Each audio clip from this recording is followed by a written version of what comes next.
আসসালামু আলাইকুম। প্রবাস সংবাদে আমন্ত্রণ জানাচ্ছি হৃদয় হোসেন। শুরুতেই জানিয়ে দিচ্ছি ফ্রেমওয়ার্ক ফাইন্যান্স লিমিটেড প্রবাস সংবাদ শিরোনাম। ব্যাংককের স্কুলে শিক্ষার্থীর গুলিতে শিক্ষার্থী সহ 7 জন নিহত, আহত 30। স্কুলে হামলার আগে দাদা দাদিকেও গুলি করে হত্যা। জন্মসূত্রে নাগরিকত্ব পাওয়ার অধিকার সীমিত করতে আবারও ট্রাম্পের নির্বাহী আদেশ, আদালতে আগের আদেশ বাতিলের পরই নতুন পদক্ষেপ। সশস্ত্র বাহিনীর স্বজনদের অভিবাসন সুরক্ষা তুলে নিয়েছে মার্কিন প্রশাসন, আইন মেনে চলার পরও এমন পদক্ষেপে সেনা পরিবারের ক্ষোভ। এবং যুদ্ধ পরিস্থিতি ও অর্থনৈতিক মন্দার মধ্যেও ঘুরে দাঁড়াচ্ছে আমিরাতে প্রবাসী বাংলাদেশি ব্যবসায়ীরা, ফিরেছে আগের গতি।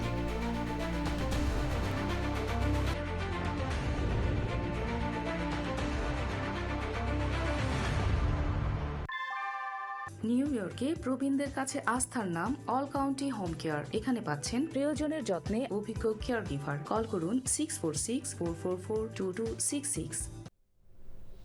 সংবাদ শিরোনামগুলো জানাচ্ছিলাম। এখনকার সংবাদের জন্য একই সঙ্গে চ্যানেলে ইউটিউব চ্যানেল এবং চ্যানেল আয়ের ওটিটি প্ল্যাটফর্ম আই স্ক্রিনে লাইভ স্ট্রিম হচ্ছে। থাইল্যান্ডের ব্যাংককে একটি স্কুলে এক শিক্ষার্থীর গুলিতে শিক্ষকসহ অন্তত 7 জন নিহত ও 30 জন আহত হয়েছেন। পরে ওই শিক্ষার্থী আত্মহত্যা করেছে। শুক্রবার নন্থাবুরি প্রদেশের ব্যাংক্রুয়াই এলাকার দেবসিরিন নন্থাবুরি স্কুলে এই ঘটনা ঘটে। স্কুলের হামলার আগে ওই শিক্ষার্থী নিজেদের দাদা দাদিকেও গুলি করে হত্যা করে বলে জানিয়েছে পুলিশ। মীর আমিরুল আলমের রিপোর্ট। ব্যাংককের নন্থাবুরি প্রদেশের দেবসিরিন নন্থাবুরি স্কুলে ঘটেছে ভয়াবহ হামলা। বিবিসি জানিয়েছে, নবম শ্রেণীর 14 বছর বয়সী এক শিক্ষার্থী স্কুলে ঢুকে এলোপাথারি গুলি চালায়। এ ঘটনায় শিক্ষক, শিক্ষার্থী এবং হামলাকারী ও তার দাদা দাদি সহ 8 জন নিহত হয়েছেন। আহত হয়েছেন 30 জন। হামলাকারী অন্তত 26 রাউন্ড গুলি ছোড়ে। তার কাছে আরও 34 রাউন্ড গুলি পাওয়া যায়। হামলায় ব্যবহৃত আগ্নেয়াস্ত্রটি ছিল তার দাদার। তদন্তে পুলিশ জানতে পারে, স্কুলে যাওয়ার আগে ওই কিশোর নিজের দাদা দাদিকেও গুলি করে হত্যা করে। প্রত্যক্ষদর্শীরা জানান, প্রথমে গুলি শব্দকে অনেকেই আতশবাজির শব্দ ভেবেছিলেন। পরে একের পর এক গুলি ছোড়ার শব্দে আতঙ্কে ছড়িয়ে পড়ে পুরো স্কুল জুড়ে। জরুরি সেবা কর্মীরা ঘটনাস্থলে গিয়ে গুলিবিদ্ধদের উদ্ধার করে হাসপাতালে পাঠান। স্কুলের 3য় তলায় হামলাকারীকে মাথায় গুলিবিদ্ধ অবস্থায় পাওয়া যায়। হাসপাতালে নেওয়া হলে পরে তারও মৃত্যু হয়। থাইল্যান্ড পুলিশের মুখপাত্র লেফটেন্যান্ট জেনারেল ট্রাইরং ফোফান জানান, হামলার কারণ খতিয়ে দেখা হচ্ছে। এ ঘটনায় গভীর শোক প্রকাশ করেছেন থাইল্যান্ডের প্রধানমন্ত্রী অনুতিন চার্নভিরাকুল। তিনি একে দেশের জন্য অত্যন্ত মর্মান্তিক ঘটনা বলে উল্লেখ করেছেন। প্রায় 3100 শিক্ষার্থী ও 147 শিক্ষকের এই স্কুলে এমন হামলার ঘটনায় থাইল্যান্ড জুড়ে নেমে এসেছে শোক ও আতঙ্ক। মীর আমিরুল আলম, চ্যানেল আই। এবার ইউএসএ সংবাদ।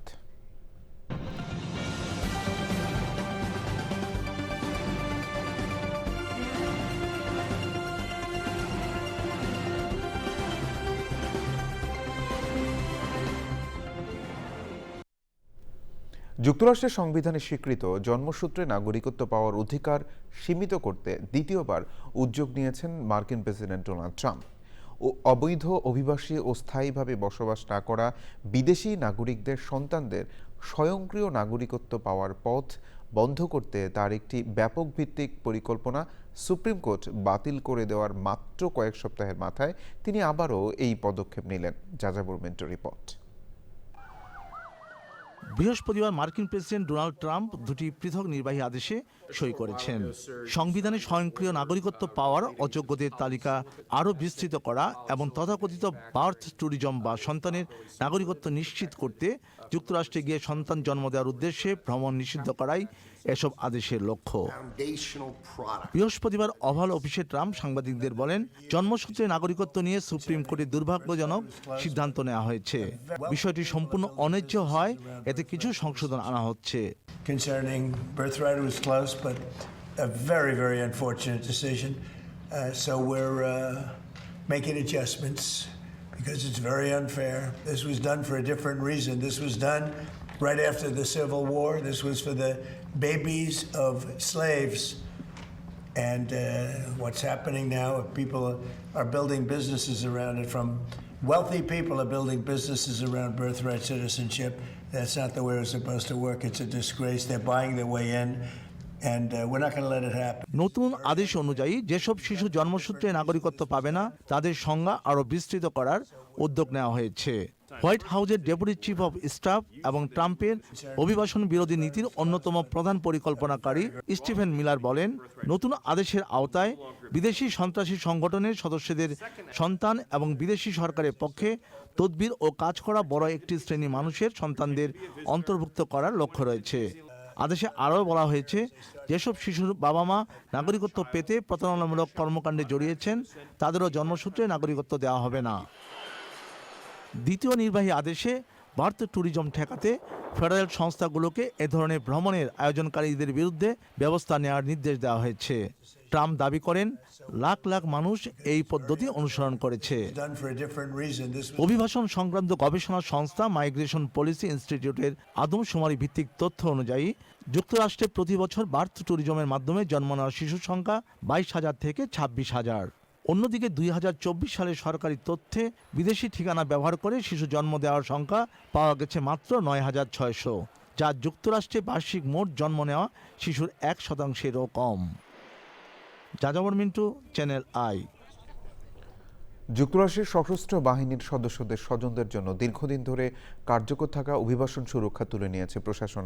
এর ফলে বহু সেনা সদস্যের স্ত্রী ও বাবা মাকে আটক করে দেশে ফেরত পাঠানোর প্রক্রিয়া শুরু করেছে অভিবাসন কর্তৃপক্ষ আইস।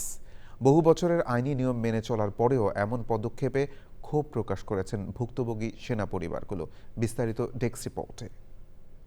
যুক্তরাষ্ট্রের সামরিক বাহিনীর সদস্য ও সাবেক ভেটেরানদের পরিবারে নেমে এসেছে অনিশ্চয়তা ও উদ্বেগ। বহু বছর ধরে বহাল থাকা বিশেষ আইনি সুরক্ষা প্যারোল ইন প্লেস ব্যবস্থা বাতিল করে সেনা সদস্যদের স্বজনদেরই আটক ও দেশত্যাগে বাধ্য করছে ইমিগ্রেশন কর্তৃপক্ষ আইস। সেনাবাহিনী ভেটেরান উইলমার ট্রুজিলো বলেন, নিয়ম মেনে চলা সত্ত্বেও হঠাৎ করে তার স্ত্রীকে ফেরত পাঠানো হচ্ছে। Your wife is being deported. You don't even have to wait for her here. And I'm like, I'm confused. We got all this paperwork being done and we're doing the right thing. Associated প্রেসের অনুসন্ধানে উঠে এসেছে, এ পর্যন্ত অন্তত 52 জন সক্রিয় মার্কিন সেনা সদস্যের স্ত্রী ও বাবা মাকে আটক করা হয়েছে। বিমান বাহিনীর কর্মকর্তা ওয়েন্ডি গেভের প্রবীণ বাবা বছরের পর বছর খামারে কঠোর পরিশ্রমের পাশাপাশি আইনি লড়াই চালালেও সম্প্রতি তাকে আটক করেছে আইস এজেন্টরা। এয়ারম্যান ওয়েন্ডি গেভে বলেন, সেনা সদস্য হিসেবে নিজের দায়িত্ব পালন ও বাবার ভবিষ্যৎ নিয়ে কঠিন পরিস্থিতির মধ্যে পড়েছেন তিনি। So that kind of has helped me cope and go through my days and trying to remember that I still have to be present for my family. But it is a hard situation.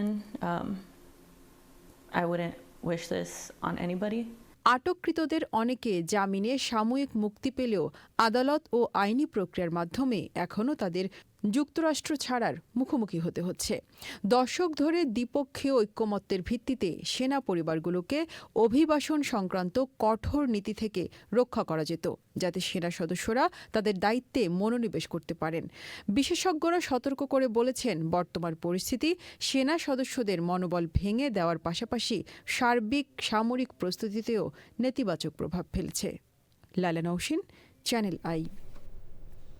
দাবানলের ধোঁয়া শরীরে প্রবেশ করলে কমতে পারে প্রজনন সক্ষমতা। National library of মেডিসিনে প্রকাশিত গবেষণায় এমন তথ্য উঠে এসেছে। এমনকি বিজ্ঞানীদের মধ্যে হার্ট অ্যাটাক ও মানসিক স্বাস্থ্যজনিত সমস্যাও উস্কে দিতে পারে দাবানলের ধোঁয়া। Sultana হিমুর report.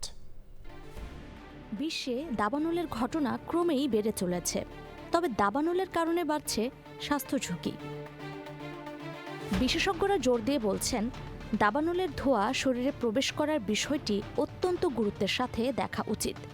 National library of মেডিসিনে প্রকাশিত একটি গবেষণার তথ্যে উঠে এসেছে, দাবানলের ধোঁয়া শ্বাস প্রশ্বাসের মাধ্যমে শরীরে প্রবেশ করলে বীর্যের শুক্রাণুর ঘনত্ব এবং সচল শুক্রাণুর মোট সংখ্যা কমে যেতে পারে, যা আসলে প্রজনন সক্ষমতাকে হ্রাস করে।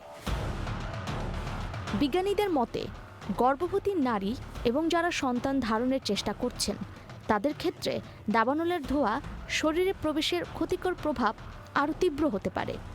আমেরিকান জার্নাল অব এপিডেমিওলজিতে প্রকাশিত গবেষণা অনুযায়ী এই ধোঁয়া গর্ভবতী নারীদের ক্ষেত্রে অকাল প্রসবের ঝুঁকি বাড়াতে পারে এবং নবজাতকের ওজন স্বাভাবিকের চেয়ে কম হওয়ার আশঙ্কা রয়েছে। হতে পারে দীর্ঘস্থায়ী শ্বাসকষ্টজনিত সমস্যাও। Sultana Himu, channel I.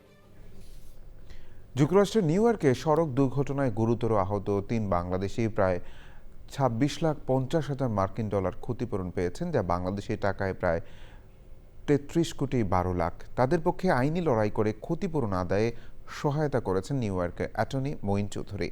প্রায় 3 বছর আগে ট্যুরিস্ট ভিসায় যুক্তরাষ্ট্রে গিয়ে 3 বাংলাদেশি দুর্ঘটনার কবলে পড়েন। নায়াগ্রা ফলসের কাছাকাছি এলাকায় তাদের বহনকারী একটি প্রাইভেট কারকে দ্রুতগতির একটি ট্রাক ধাক্কা দিলে দুর্ঘটনা ঘটে। বিশেষ অনুরোধে 3 বাংলাদেশের পরিচয় প্রকাশ না করলেও মঈন চৌধুরী জানিয়েছেন, ট্যুরিস্ট ভিসায় যুক্তরাষ্ট্রে এসে এর আগেও কয়েকজন দুর্ঘটনায় আহত হয়েছিলেন, যাদের আইনি লড়াই চালিয়ে ক্ষতিপূরণ আদায়ে সক্ষম হয়েছিলেন তিনি। ফেসবুকের মূল প্রতিষ্ঠান মেটাকে 567 মিলিয়ন মার্কিন ডলার জরিমানা পরিশোধের নির্দেশ দিয়েছেন যুক্তরাষ্ট্রের নিউ মেক্সিকো অঙ্গরাজ্যের এক বিচারক। শিশু সুরক্ষা সংক্রান্ত একটি মামলায় এই জরিমানা করা হয়। বিবিসি জানিয়েছে, নিউ মেক্সিকোর বিচারক ব্রায়ান বিয়েটশেইট মেটাকে জনদুর্ভোগের উৎস হিসেবে উল্লেখ করে এর কার্যক্রমের সঙ্গে বায়ু দূষণের তুলনা করেন। তিনি নির্দেশ দেন, জরিমানার অর্থ ভবিষ্যতে সম্ভাব্য ক্ষতি কমানোর লক্ষ্যে গঠিত একটি বিশেষ তহবিলে জমা দিতে হবে। মেটার মালিকানায় রয়েছে ফেসবুক, ইনস্টাগ্রাম, হোয়াটসঅ্যাপ এবং থ্রেডস। রায় বিচারক বলেন, শিশুদের মানসিক ক্ষতি ও যৌন শোষণ দূষণের মতো যা অবশ্যই দূর করতে হবে। রায়ের প্রতিক্রিয়ায় মেটার এক মুখপাত্র বলেন, তারা আদালতের সিদ্ধান্তের সঙ্গে একমত নন এবং এর বিরুদ্ধে আপিল করবেন। যৌন অপরাধে দণ্ডিত অর্থ লগ্নিকারী জেফ্রি অ্যাপস্টেইনকে ঘিরে তদন্তে বাধা দেওয়ার অভিযোগে ট্রাম্প প্রশাসনের বিচার বিভাগের বিরুদ্ধে মামলা করেছে নিউ মেক্সিকো অঙ্গরাজ্য। অভিযোগে বলা হয়েছে, অ্যাপস্টেইনের নিউ মেক্সিকোর জোরো রেঞ্জ সংক্রান্ত তদন্তে প্রয়োজনীয় অপ্রকাশিত নথি দিতে অস্বীকৃতি জানিয়েছে বিচার বিভাগ। রাজ্যটির দাবি, এসব নথি না পাওয়ায় সম্ভাব্য ভুক্তভোগী সাক্ষী ও সহযোগীদের শনাক্ত করা কঠিন হয়ে পড়ছে। তবে বিচার বিভাগের বক্তব্য, আদালতের নির্দেশনা ও ভুক্তভোগীদের গোপনীয়তা রক্ষার আইনি বাধ্যবাধকতার কারণে সব নথি প্রকাশ করা সম্ভব নয়। নিউ জার্সির আটলান্টিক সিটিতে 12ই আগস্ট হতে যাওয়া আটলান্টিক সিটি সাংস্কৃতিক উৎসবে আমন্ত্রণ জানানো হয়েছে সিটি মেয়র মার্টি স্মল সিনিয়রকে। বিএএসজে সভাপতি জহিরুল ইসলাম বাবুল, সাধারণ সম্পাদক জাকিরুল ইসলাম খোকা, ট্রাস্টি বোর্ডের চেয়ারম্যান আব্দুর রফিকের নেতৃত্বে একটি প্রতিনিধি দল মেয়রের সাথে সৌজন্য সাক্ষাৎ করেন এবং তাকে সাংস্কৃতিক উৎসবে সম্মানিত অতিথি হিসেবে উপস্থিত থাকার জন্য আমন্ত্রণ জানান। আমন্ত্রণ গ্রহণ করায় মেয়রকে ধন্যবাদ জানান সংগঠনের নেতারা। যুক্তরাষ্ট্রের লস অ্যাঞ্জেলেসে হয়েছে আনন্দ মেলা অ্যাওয়ার্ড ও কালচারাল প্রোগ্রাম 2026। অনুষ্ঠানে উপমহাদেশের প্রখ্যাত নায়িকা ববিতাকে লাইফ টাইম অ্যাচিভমেন্ট অ্যাওয়ার্ডে ভূষিত করা হয়। এছাড়াও আনন্দমেলায় অ্যাওয়ার্ড পান গায়িকা শীলা তানু, নৃত্যে মোফাজ্জল আলিফ ও ইচ্ছা, অভিনয়ে নাইম নাদিয়া এবং অভিনেত্রী ও মডেল সাফা কবির এবং ডিজে রাহাত। আনন্দমেলার কর্ণধার মোহাম্মদ আলী নতুন প্রজন্মকে অনুপ্রেরণা হিসাবে যারা ফুল টাইম স্কলারশিপ পেয়েছে এমন 8 শিক্ষার্থীকে স্টুডেন্ট অব দ্য ইয়ার প্রদান করেন।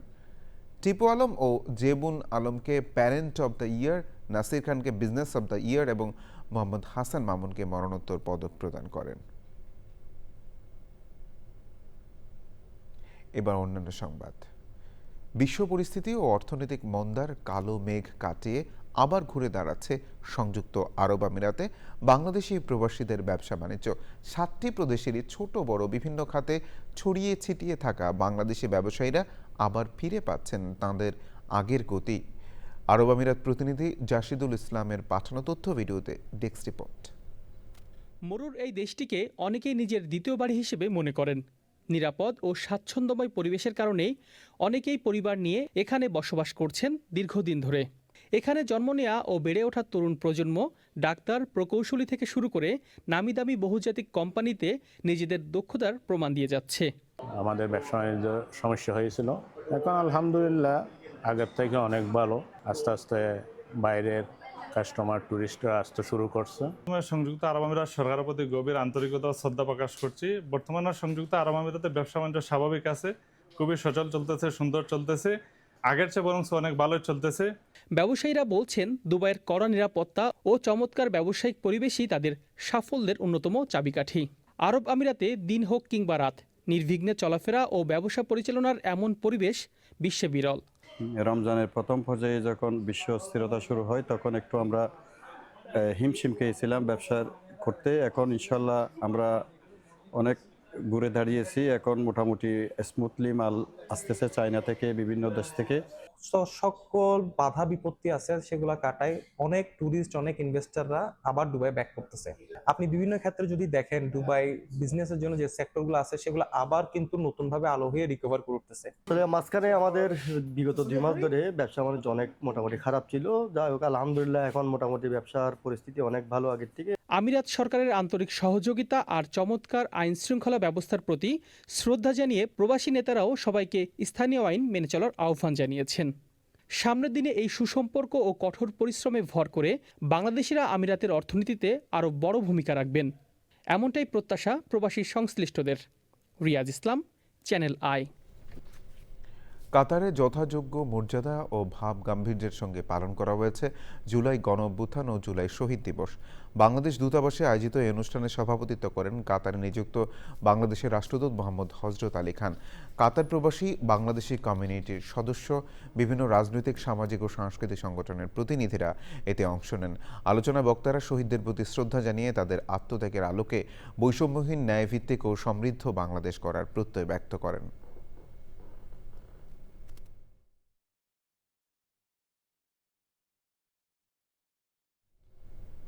বাংলাদেশ থেকে কৃষিলব্ধ জ্ঞানকে কাজে লাগাতে আগ্রহ প্রকাশ করেছে ওমান সরকার। ওমানি কৃষি সমিতি আল দাহিরা গভর্নমেন্ট শাখা, শ্রম মন্ত্রণালয় ও রয়্যাল ওমান পুলিশের দেয়া অনুমোদন সাপেক্ষে বাংলাদেশ থেকে কৃষি শ্রমিক নিতে আগ্রহ প্রকাশ করে বিজ্ঞপ্তি দেওয়া হয়েছে। আবেদনকারীকে ওমানি কৃষি সমিতি আল দাহিরা শাখা সদস্য হতে হবে। ওমানি রিয়ালে বার্ষিক সদস্যপদ ফি প্রদান হালনাগাদ থাকতে হবে। কৃষি জমির পরিমাণ ও ওমানে জাতীয় পরিচয়পত্রের একটি কপি সংযুক্ত থাকতে হবে। শ্রম মন্ত্রণালয়ের ইস্যু করা বৈধ কাগজের অনুমতিপত্র থাকতে হবে এবং ফসল ও কৃষি এলাকা উল্লেখ করে 2026-27 মৌসুমের কোথায় কি কি ফসল উৎপাদন করবে তার একটি ক্যালেন্ডার সংযুক্তি করতে হবে। এসব শর্ত মেনে 9 আগস্ট থেকে 20 আগস্টের মধ্যে আল মুরতাফা ইব্রি গভর্নর অফিসে সকাল 8টা থেকে দুপুর 1টা পর্যন্ত ডাক্তার থানি আল সুকাইলির কাছে আবেদন করা যাবে বলে বিজ্ঞপ্তিতে জানানো হয়।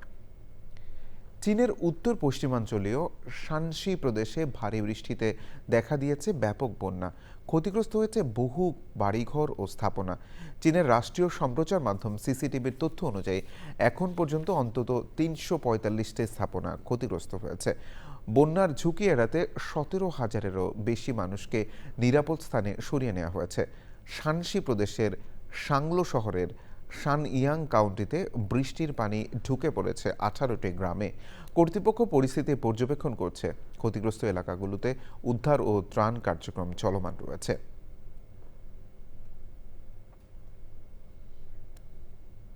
ইটালির রোমে প্রাচীন একটি দেয়াল সংস্কারের সময় মিলেছে বিস্ময়কর প্রত্নতাত্ত্বিক আবিষ্কার।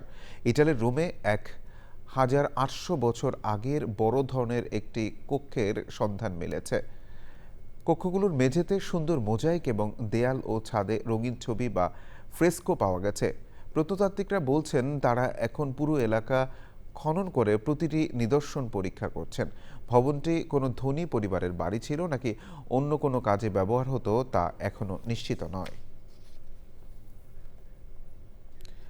সংবাদ শেষ করব সবশেষে ফ্রেমওয়ার্ক ফাইন্যান্স লিমিটেড প্রবাস সংবাদ শিরোনামগুলো জানিয়ে দিচ্ছি আরও একবার। ব্যাংককে স্কুলে শিক্ষার্থীর গুলিতে শিক্ষার্থী সহ 7 জন নিহত, আহত 30। হামলার আগে দাদা দাদিকেও গুলি করে হত্যা। জন্মসূত্রে নাগরিকত্ব পাওয়ার অধিকার সীমিত করতে আবারও ট্রাম্পের নির্বাহী আদেশ। আদালতে আগের আদেশ বাতিলের পরই নতুন পদক্ষেপ। সশস্ত্র বাহিনীর স্বজনদের অভিবাসন সুরক্ষা তুলে নিয়েছে মার্কিন প্রশাসন। আইন মেনে চলার পরও এমন পদক্ষেপে সেনা পরিবারের ক্ষোভ।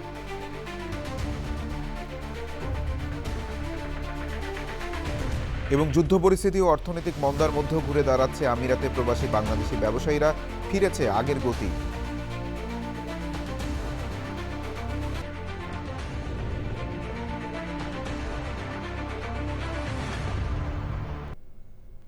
দেশের সবচেয়ে জনপ্রিয় টেলিভিশন চ্যানেল আই সর্বশেষ সংবাদ জানতে ভিজিট করুন channelionline.com। আমাদের সোশ্যাল মিডিয়া প্ল্যাটফর্মগুলোর পাশাপাশি যুক্ত থাকুন ওটিটি প্ল্যাটফর্ম আই স্ক্রিনের সাথে।